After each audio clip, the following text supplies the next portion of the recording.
little Sugar Creek Greenway is constantly expanding, and you can now access a beautiful new extension of its southern end from I-485 to the James K. Polk Historic Site.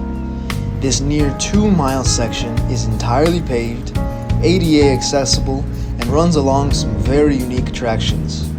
The Greenway is located on the traditional lands of the Catawba Indian Nation and Sugaree Native Americans. You can directly access the extension through a connector from South Boulevard, passing Carolina Pavilion. There's a small path leading from the Pavilion parking lot with plenty of spaces nearby. If you start here, head down the path to cross a big bridge. To your left, the Greenway runs all the way up to Tavola Road. The new section is on the right, so make your way over to go under the I-485. The Greenway wanders right along the creek, passing through forest floodplains, wetlands, and marshes. Part of the Greenway construction involved stream restoration for erosion control and improved water quality, which means you can now enjoy looking at some of the clearest water along the whole creek. The wildlife appreciate the clean water too.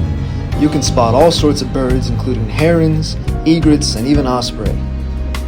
At about the halfway point, you'll come across Marsh Park, a tranquil wetland habitat with an overlook that has benches and a striking sculpture by artist John Grade called STEM.